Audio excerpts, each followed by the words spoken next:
There we go. And I guess I should put my camera on so you can see me. There you are. How's that? Good. All right. Well, we'll just call this the official start of the podcast. Okay. All right, hold on a second here. Good. All right, so how are you doing? I'm good. Yeah, a little nervous. My first live podcast. Is that right? Yeah. That's a new experience for me. We're very easy to deal with here on this podcast, so no problem. Oh, I'm sure. I watched a few of your others that you've done. You're very good at it. Yeah, I enjoy talking to authors. I really get a kick out of it. I mean, being an author myself, but special breed of people. Yeah, that's for sure. Yeah. Well, a fellow Canadian. I'm a Canadian too, also born in Montreal. Right. So let me do the introductions here. So my name is Rial LaPlane. I'm the host on the IWIC, the International Writers Inspiring Change, what we call the Author Shout Out podcast, and we're talking with June Bourgo, right? Is that how you say her last name? That's right. You got it. Bourgo. From Vancouver Island. Mm-hmm. The other side of Canada. The other side of what? The other side of Canada. That's right. About as west as you can go. You can't go any further west than that, right? No, just to the west side of the island. I'm on the south end, near Victoria. Are you on the south end are you close to Victoria? I am, yeah, just over the bridge. Okay, yeah. Great place. I mean, I remember going there when I was in my teens and I hitchhiked across Canada. I loved Victoria. Fascinating place. It's a unique place. It really is. You know, you've got a little bit of city and then you've got nature. Right? Yeah, surrounded by some incredible nature. Absolutely. Yeah. Which is important to me in my writing. It influences. Yeah, I noticed that. We're gonna delve into that a little bit on the podcast. Because nature seems to have been a big inspiration for you. Mm-hmm. Why don't we start off by asking you to just sort of give us an outline of who you are. Who is June Bourgo? Well, I was, as you said, from Montreal. We grew up in suburbs. Started in Saint Laurent and then moved to Pointe Claire. In those days, Pointe Claire, everything was surrounded with cornfields. Not like that anymore. So there was a lot of with what? Farm fields. Oh, farms, yeah. Farms, yeah. And I think that's all changed now. But, you know, we could take a train into Montreal. And I worked in Montreal for 2 years downtown. And in '67, our whole family made a move west because my eldest sister met and married a boy from Vancouver. And my parents came out to meet his family and make wedding arrangements there. And they fell in love with the West and they were going to move. So my other sibling and I said, well, you're not leaving us behind. So we all came west. And that was the start of a different life. Yeah. So is your background French or? No, English, British. My mother was an English war bride. Okay. Came over in World War II. My father was from Montreal, born and bred. He was a Canadian soldier stationed in her little town in England. And they got married before he shipped out to Sicily. And she had my eldest sister there. And then they immigrated when the war was over with my dad and settled in Montreal. And then we ended up going to the suburbs to raise the family. Yeah. So, but I mean, I had a lot of French friends. We took French from grade 3 right through school. So at one time I was quite fluent in French, but since I came west, I never get a chance to use it. So I got you No, smattering of You words, gotta be on the East Coast to speak the French. absolutely. And some now my mistake is when I go to speak French, I think in English and not French, and that just, blows it out of the water. So not a Just good French doesn't quite. Canadian. What's that? Yeah, I'm not a good French Canadian. that's okay. That's And okay. All right, well, good. So that's sort of the background. And so how long have you been living in Vancouver now? Sorry, Vancouver Island. 10 years. Yeah, 10 years. Okay. yeah. We lived in different places, mostly the Lower Mainland.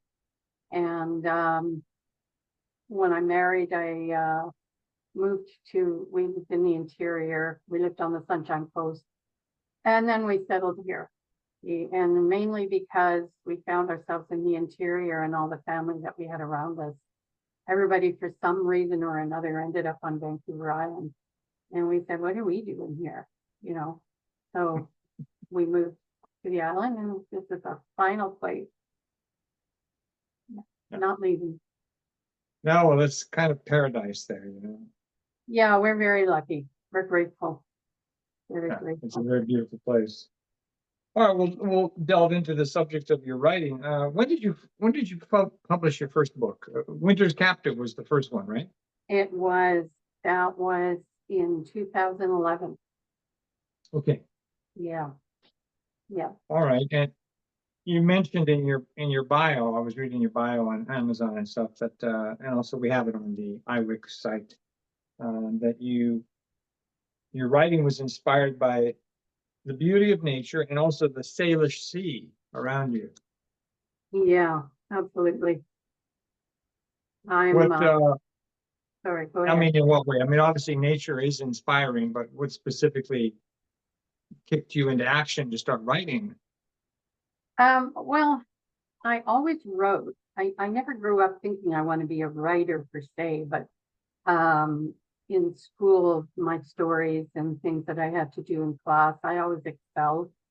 And when I was a teenager, I decided I was going to write the great Canadian novel on Quebec fur traders, and started writing this book that of course I didn't really have the background to write the mature material I was writing, and I got bogged down and gave up on it.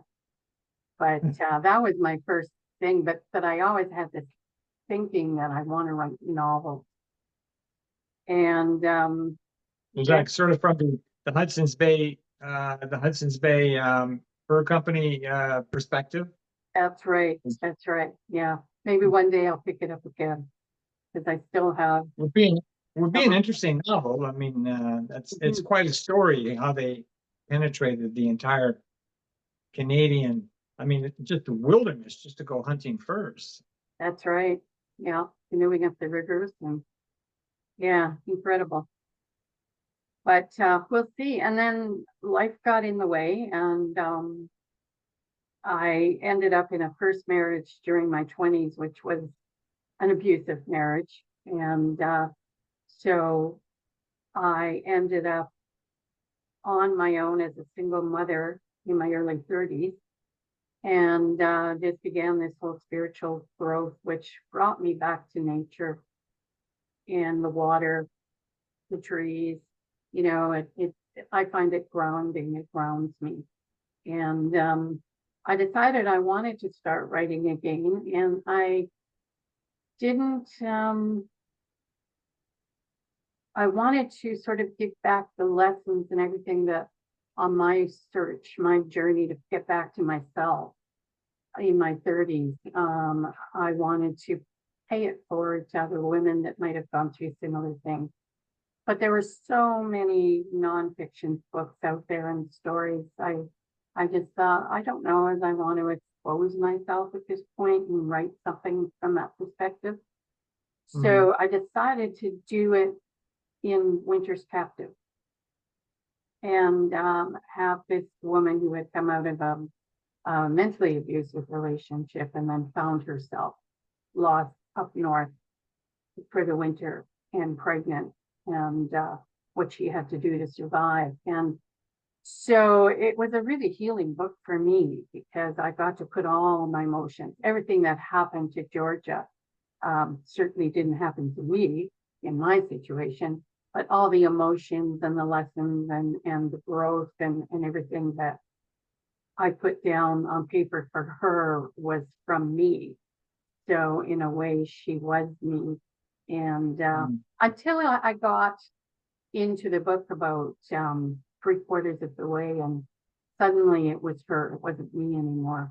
And her character took over. And I always thought it would be a one-up book because it was just something I wanted to do.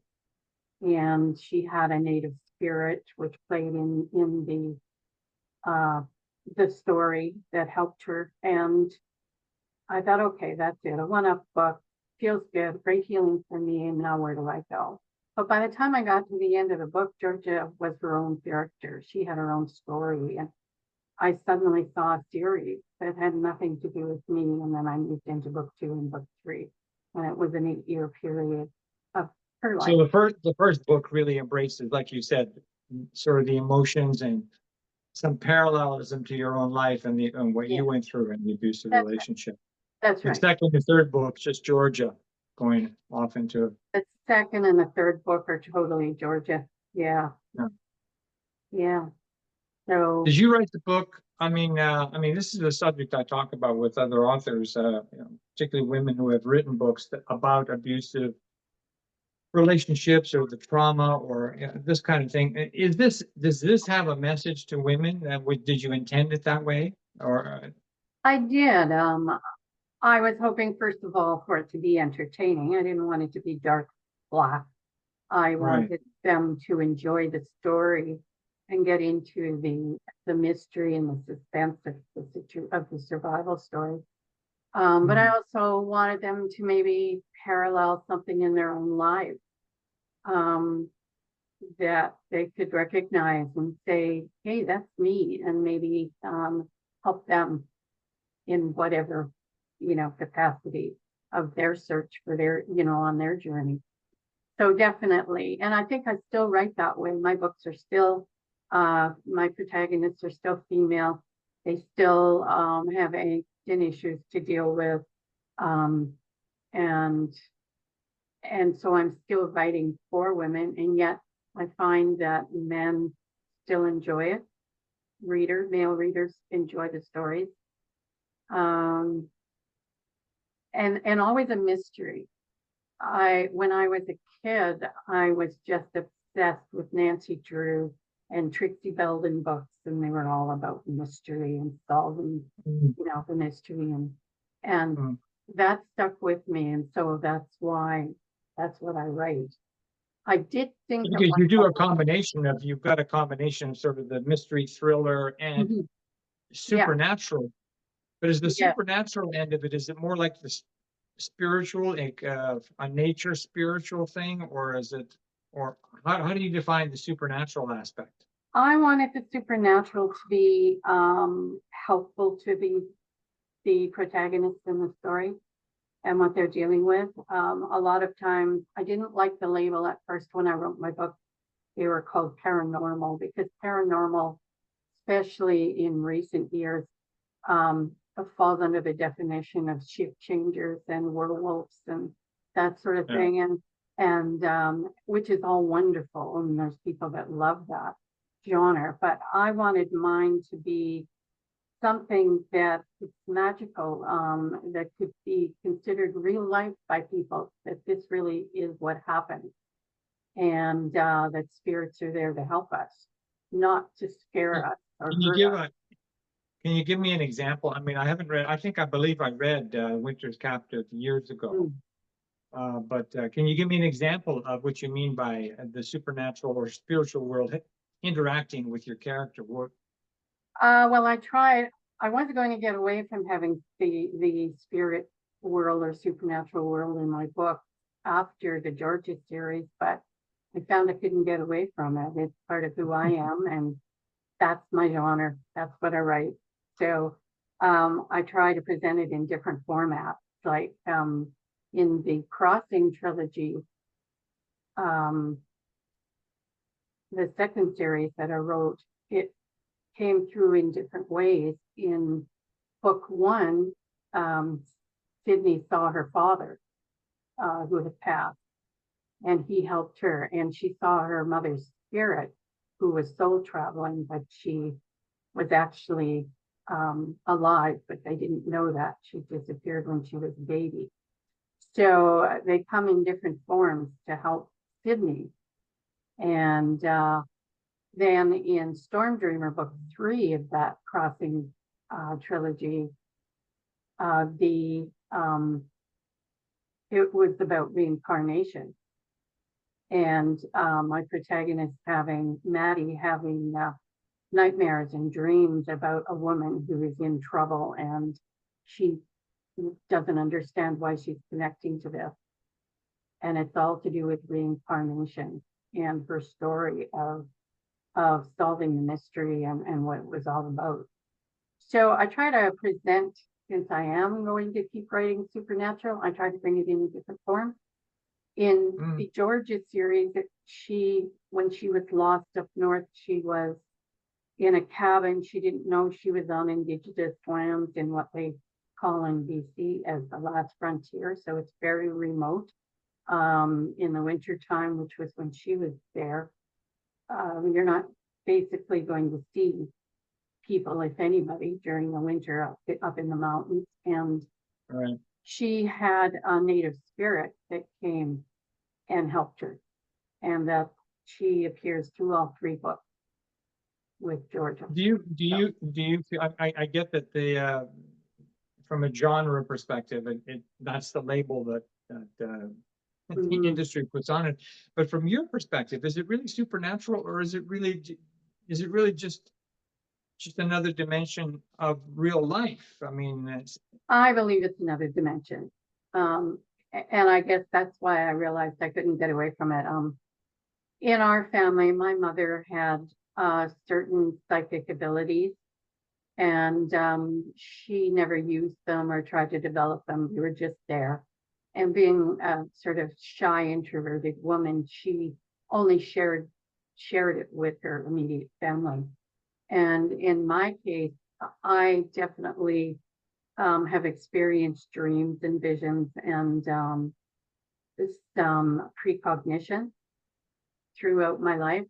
And so there's nothing, I don't feel like I need to go out and prove it, or if people want to talk to me about it, I'll talk about it. They don't have to believe me if they don't want to. People that have religious beliefs, of course, are absolutely not going to. So right.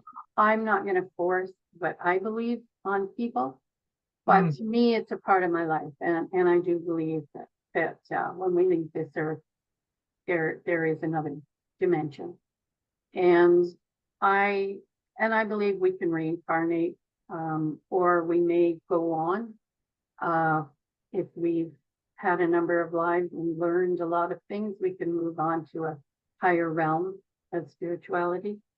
So I put it in my book, and yeah, that's a lot of people enjoy it, and some people don't believe in it, but they enjoy it because they just find it exciting to read along. And my books are. It's good how you put it, because I think there's a difference between supernatural and it's all just fiction, and then there's it's above the natural, beyond the natural, but it's actually a depiction of what you believe exists, what actually is, not just what is dreamed up or. Right. And I think that's an important distinction, because I think that gives your books even more realism. I mean, that people could experience. I mean, it's like people who have out of body experiences. Yeah. The medical field or science sort of puts that in the paranormal bracket. But the fact of the matter is that there's countless thousands of cases of people leaving their body and coming back into it on operating tables, on accident scenes. And, science just hasn't come to grips with it yet. No. And I really think, like, my husband is an avid reader of quantum physics. But he also believes in spirituality. And we've had this conversation many times that we go so far with science and we get bogged down. And until spirituality and science come together, then I think at that point we'll move forward. I agree with you. I think I believe that. we have to get across that threshold, because right now, unfortunately, science marginalizes the whole concept of our existence and trying to put it into a box, but you can't put spirituality into a box. It just doesn't work. No. It comes to the tangible and the intangible. Science right. and technology is almost, they're all tangible. Yeah. Although with AI, that's almost now another thing about, is that strictly Well, that's bordering the tangible? field there. Yeah, that's a whole nother field. But yeah, so I think the intangible and the tangible have to come together. Yeah, I And, agree with then, you and completely. then I think we will move forward. Yeah, I have a similar perspective, and I try to portray that in my books too, because I believe wholeheartedly that um, our existence transcends just the physicality that we see that can be measured. You can put this into calipers, but you can't put a spiritual entity into calipers. You can't measure it. It's potential. No, you can't. Which is why you can't go out and say to people, this is fact. Because I don't have fact. I just have what I've experienced and what I feel.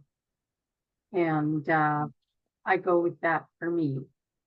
Well, it's like trying to measure love. You can't quantify love. There's no way to put that into a box, but it exists, and it's the most powerful emotion that we experience, but it's completely unquantifiable. So from any scientific perspective, it's it's bigger.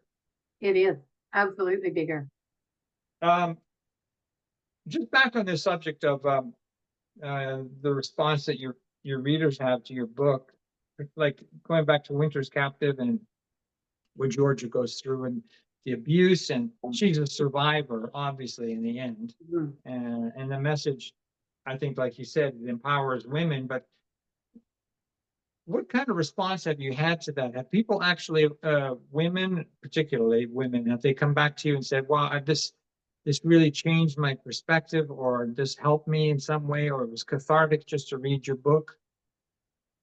Yeah, I have. I've had a lot of feedback, especially from young women, because young women are trying to, they have a lot to face these days, and following the old ways of their grandparents or parents, still some parents, or going a different way and trying to find a balance for themselves and who they are. So I've had feedback from them. And actually, way back, even with my first book, Winter's Captive, the first person that read it for me when it was completed was a young woman who was educated. She was studying for her master's in physiology, and she read the book, and she was sort of at a crux in her life. And she came and she said, "You know what?" She said, "George's story opened my eyes." She said, "I haven't been sure if what I'm doing and the direction I'm going in is the right direction. And you reinforced that it was in terms of my education, but it wasn't in terms of my personal life." And she said, "I've been grappling with it for a long time." And she thanked me because she said she thought it was putting her on the right path of her life. And for me, that was so reinforcing for me as a writer, because it was my first book. It's empowering too. Yeah, of course. Yeah, absolutely. And I mean, for me, I was such a late starter. I wrote some articles in my 30s for a magazine, and then I started thinking I wanted to write a novel, but I never started my novel. Life got in the way of everything for me, and I just sort of put it off. But I was 54 when I started writing Georgia, and it took me 9 years to write it and be happy with it. And it got published the same year that I finished it. And you know, now I'm starting my 10th book, and you know, it's just like, wow, okay, I'm really doing that. It's quite prolific, quite Yeah, prolific. yeah. You mentioned the Crossing trilogy and the Georgia series. Are they related? Or are they individual No, stories? They're no, not. they're individual. When I did the Georgia series, she was the protagonist through all three. Mm. When I wrote the Crossing trilogy, I decided to do something different. I had a lot of the same characters come into all three books, but Sydney, who was the protagonist in book one, in book two, her mother was the protagonist, and Sydney was a secondary character. And when I got to book three, it was a unknown person who came to work for her mother, Chelsea, in a wildlife sanctuary, and she was working for them, and it was her experience. So I still had a lot of the same characters throughout, but a different main character in different life stories. Mm. And that was kind of fun to do. And What's coming down the line? You're working on another book now. I'm working on a duology.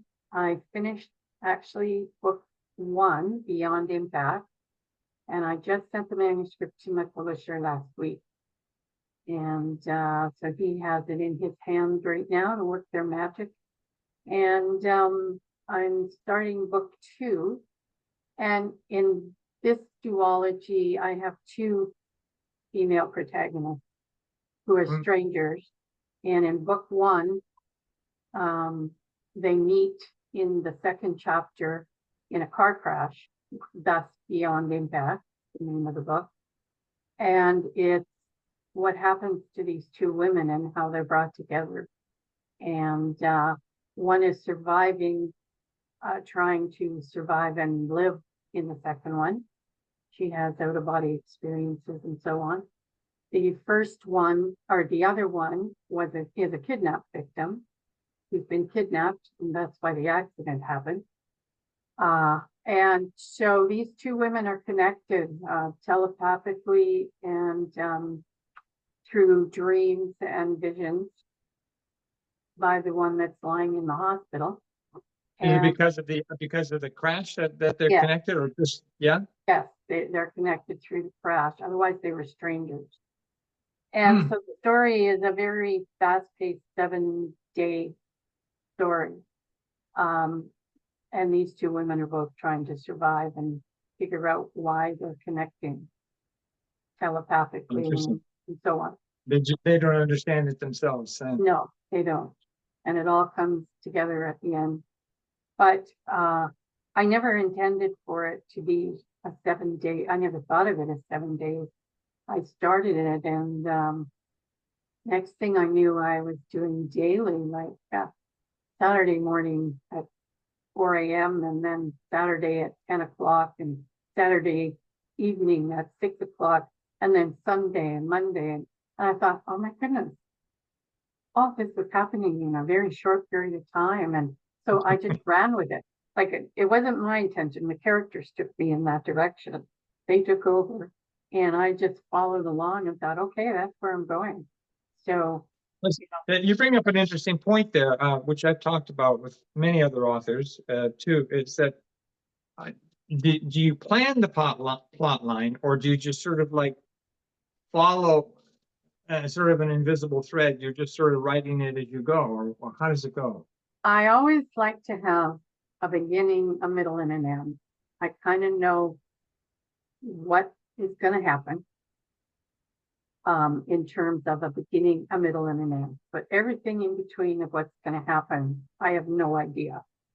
And so I started chapter 1, and then as I go along, sometimes it changes direction, and I have to go back and it changes in the previous chapters to accommodate and say, okay, that's where I'm going. But I never lose that premise of my beginning, my middle, and my end. That usually never changes. But everything in So between can change. everything between, yeah. So is are you experiencing it as you write it, or Oh, you know, absolutely. Yeah. Yeah, I'm in a dream world. you feel the emotion that your characters I are do. experiencing? Sometimes I'll write something and I even find myself tearing up.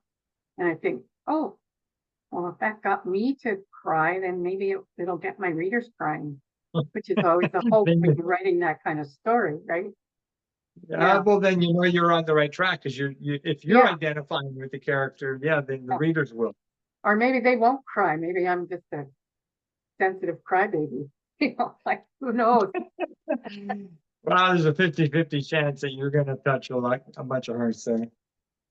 Yeah. So, So okay, so that's a duology that's coming it's out. a duology. Yeah. I don't know when the first one will be out. The first book is with the publisher, so we'll see. I'm hoping before the end of the year. Hmm. I've just started book 2, and what I did was book 1, with my 2 main characters, Campbell and Willow. It's mostly Willow's story, the girl that's been kidnapped. With Campbell, I wouldn't call her secondary, she's primary, but it's mostly Sydney's story because of the kidnapping. But in book 2, they'll both be the main protagonists again, but it's going to be mostly Campbell's story. Okay, And interesting. Sounds like a great story. Maybe IWIC, the guys at IWIC would do a feature on the book, oh, and that'd be review awesome. Yeah, it. And we yeah, that'd should be awesome. just give them a nudge, and they can contact you about that, see if you want to do that. Hmm. All right, so we've covered what's next. Yeah, I'm going to ask one other question here, because I really I like talking about this subject, women's rights, equality. I feel that any book that actually sort of puts the spotlight on that subject and what's going on, uh, we see it in America now, there's sort of a regression, with Yeah, that's sort of a that's Handmaid's Tale situation, where they're going back on absolutely. women's rights now, trying to Hmm. put women in a box. And I feel that any book that tries to reverse that process is an important book, and I think your series actually does that. But how do you see this situation? I mean, you're in Canada. Canada is a pretty progressive area. It is, thank goodness, Yeah, but it still rubs off. I mean, there are friends south of the border. I have a lot of American writer friends who are very upset by what's going on. mm, Um, and it's not just novelists. I mean, look what's happening with media, the control over yeah, media, and trying to control what people are allowed and not allowed to say. It's and then there's the women's rights, not just from the writing perspective and freedom of speech, but uh, it's just so mind-boggling that I grew up as a mother, and now I'm a grandmother, and I had freedoms about choices in my life that they wouldn't have if they were living in America right now. that's right. That's And right. that's very frightening. Very Yeah, frightening. Yeah. yeah. One never expected that to happen across the border, but there it is. It's a reality. It's well, And what's the Canadian author that wrote The Handmaid's Tale? What's her name? um oh my goodness, Terrible that I even brought this up and without knowing her name. I do know her name. Hang on a second. I think the series that she wrote, though, of course, which was made into a TV series, but it was brilliant because it it it Margaret Atwood. Margaret Atwood, that's it. It Yeah. forecast exactly what we're seeing happening in America, which is sort of a regression towards a sort of a Yeah. a fundamentalistic state where women are supposed to be pushed back into Hmm. a stereotype, you know? Anyhow, yeah, I just wanted to get your perspective on that because I think it's Yeah, so, I just, I'd like to think it's a passing phase that, I don't see that the states that has always been a democratic country, uh, the land of the free, as they've called it from, day one, uh, is that the people are going to allow themselves to be taken over by an autocracy. I just don't see it happening. Doesn't mean there isn't going to be a lot of trouble. People are saying, oh, maybe they'll have another civil war. I hope it wouldn't come to that. I hope they can do it through the legal process and election and don't lose those rights. but if not, it certainly has the trend up the line of another civil war if they keep at it Well, the way they're doing now. yeah. If you open your mind and really think to it, yeah, it could. But I hope it doesn't come to that. Oh, I have a lot of American friends and family down there who do not support what's going on. And some of them are Republicans, and they're not in agreement. So that's the side that has to come forth and join with all the other people, you know, yeah. to gain back what they've lost. And it's going to take a long time for it all to go back to the way it was. Yeah, this is not a process. It's not a black and white process where the minute Trump walks No, out of office, that it's all going no, to shift back because the no. dynamics that have been put into play are even bigger than Trump. This is And it's even bigger than the people in government because it isn't even really a Republican or Democratic issue. It, governments do need wake up calls. They do need to look at things and they do have to change and move forward with mm, people's needs and the changing aspects in the world. And I don't think you can tie that to particular um, political party. You have to just tie it to humanity and what we're living in right now. And that's if right. they can do that, then they can also improve government. That's right. It's a bit more like a cultural zeitgeist we're seeing in play here. Like Mhm, it's a mhm. collective mind, and that mind has to go one way or the other. And unfortunately, right now, it's going the wrong way. That's right. That's right. Well, okay. I'm just thank you for giving your perspective on that. Um, we're going to be wrapping up. I mean, I love talking to you, but I try to keep these podcasts within about a 40-minute range, roughly. Mhm. It's been great. Um, yeah, I love talking to you. You're a very intelligent lady. Um, Thank you. here's the last question I always ask. You're talking to some novice or, Mhm. novice author is coming up and is going to listen to you. What would be the tip, the single thing you would tell them and recommend if they're going to become a writer? Uh, develop a thick skin because we writers who are creative people tend to wear their hearts on their sleeve, and you can be injured very easily if you just recognize that whatever you write, it might not have anything to do with the quality of the writing or the subject of the writing. It's not for everyone. It's not their cup of tea. They have a specific genre or a specific Mm, subject or that they want to read, and maybe it's not yours. So if somebody doesn't like it, so what? There's going to be people that do. So just keep doing it.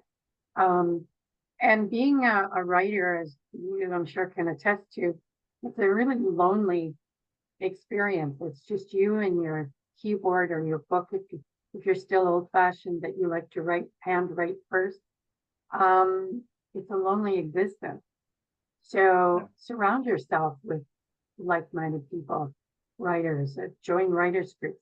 And that's where the internet, I think, has really come into its own for writers. because you can, Yes, yes. yeah, you can join. Like I belong to a writers group. We're scattered across Canada and in New York State. We meet on Zoom every 3 weeks.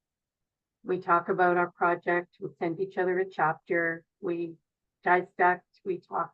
We give each other support, and we've been doing this for like a lot of years. And it means so much. We end up that I wouldn't just say we're a writers group. We're friends. We know about each No. other's families and what's going on, and watched our kids grow and that sort of thing. So yeah, It's a sort of, it's a camaraderie that just supports right. it. That's right. It lets you mean you're not alone, even though you are alone. And don't be afraid of criticism, because anything we write can always be improved. The thing that you have to realize is you come to a point where you have to say, stop, it's done, close the book, send it to your publisher, get it published, because it's done, and let somebody else make suggestions. And if people critique and say no, like one of the fellows in our writing group, I've been with him almost since the beginning, since my second publisher, and he was my editor then, and he's a great editor now. And he just writes on a paragraph and will say, June, you can do better, or June, come on. And he doesn't have to say any more to me, because I know him so well and he knows me. And I just go back and go, yeah, he's right. So you have to open yourself up and let people criticize your work. And that's how you're going to grow, how you're going to learn. Yeah. And then one That's day right. you might be just saying that to somebody else. Let me help you, and this is maybe a suggestion. And just a suggestion. You don't have to accept people's suggestions if you feel confident. No, of course. Yeah. That's a great So tip. I mean, I love Yeah. both those points, thick skin and Mhm. be And willing to accept criticism. yeah, and if like me, who's been a late bloomer my whole life, everything I've done has always come later than everybody else. I was, 54 when I started writing, and now I've written 10 books. So to any other person out there who always wanted to do it, has a book in them, and said, oh, it's too late now, it is never too late. Never too late. As long as you're breathing, right. Breath on a mirror, then you're okay. There you go. Yeah. That's great. June, it's been great talking to you. You too. Put a face to your writing, because I've talked with you before on other in other situations, but we've never met face to face. That's right. Yeah. Yeah, we've actually been in touch for several years through various avenues, and That's particularly right. through iWick, we've Yeah. Yes. because I do reviews and I work with iWick, so yeah. Yes, and I commend you on that. I think iWick is really doing it right. Yeah, I think we we're not the biggest book platform in the world, but we have a great mission. We just want to help authors and push the whole literacy and reading platform up, because and reading is important. Yeah, because we're losing it. The digital world is replacing the reading. Yeah. And this is a problem that we need to. And so, from iWick's perspective, we want to just help push it back up. Well, good It's for actually, you. I just mentioned here because one of my favorite, one of the people that inspired me to start to help in the founding of iWick was a quote from Noah Webster, the dictionary.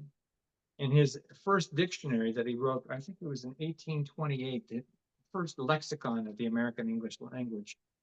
He actually does a preface on that. And he says, and I'm not quoting here, I'm paraphrasing. In so many words, he says, we're already losing our language in America. And if it continues at the rate that it's going, it'll be possible for people in power in the future to change the meanings of words of the very Constitution that helped create this nation. And then people will be losing their freedoms without even realizing that they're losing them.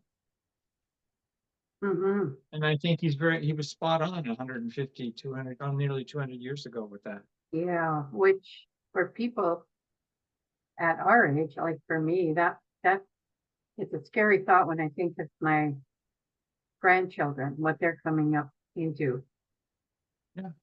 And I don't know. But I'm very This proud is of my why granddaughter because she's just starting a creative writing course at college. And yeah. well, this is why we need authors, and we need to keep up the work, because Mhm. we plant the seeds. That's right. That's right.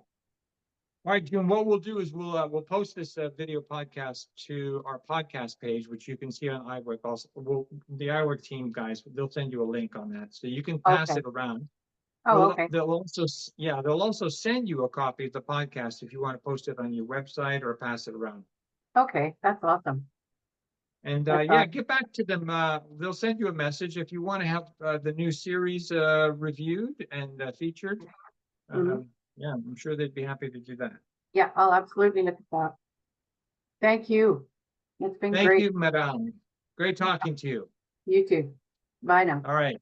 Bye now.